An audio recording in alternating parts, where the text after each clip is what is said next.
butot balat na lang po ako. Kasi wala po akong ganang kumain at syempre wala rin makain dahil walang trabaho. So ikaw kaya napatay ka na, no? Alam niyo ba pagkain ko tubig lang, kaya pumayat ako. Pumayat. Para akong alam mo yung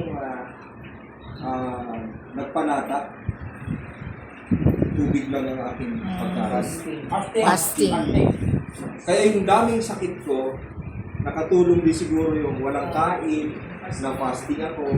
Kung ang Panginoong Jesucristo ay nag-fasting ng 40 days, alam niyo ako kung ilang taon? 7 years. Walang matinong networking, walang kita. Pero, grace of God, nabuhay pa ako. Tubig lang po. Kaya po, ang itsura ko ng time yun, butot balat, maraming sakit. Ang pinakamalala kong sakit yung bukol na yan. Araw at gamit, para ko sinasakal, masakit. Parang hindi talagang magtagal. Sabi nga nito, ano ka na, isang bulati na lang. Goodbye na. Buti na lang sa TV Dos, pag inom ko, isang buti, inipid ko pa. Ang sukatan ko sa pag-inom, ito lang kanyang takip. Pinahalo ko po sa tubig na isang baso na alkaline. Sinasama ko to. Dahil maasim, di ko konsunado yung lasa, di ko konsunado ng panlasa. Pinahalo ko dito, di walang asim. Pero yung power pala nung hindi na mawala. Kaya nangyari, inabot ng 8 araw. Sa 8 araw, yung inflammation ng katawan ko, nawala yung sakit ng katawan ko, pananakit ng legs ko. Pero yung bukol, hindi ka agad kumalim. Siyempre. Nag-start ako October, December, January.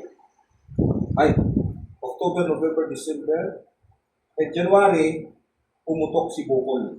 Lymphoma cancer.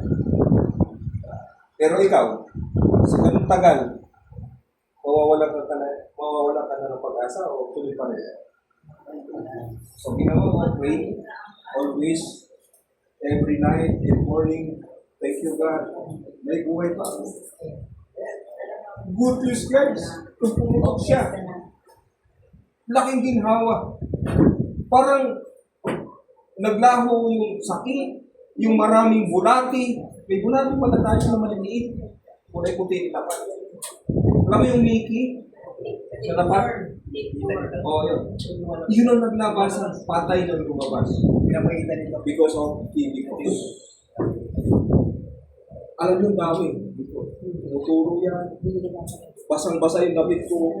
Kasi po yung likido ko, yung tinatawag nila white blood cell. Hindi po na lumalabas. Wala pong amoy. Parang taba. Di ba? Clear. Lumabas siya dyan. Tuloy-tuloy yun.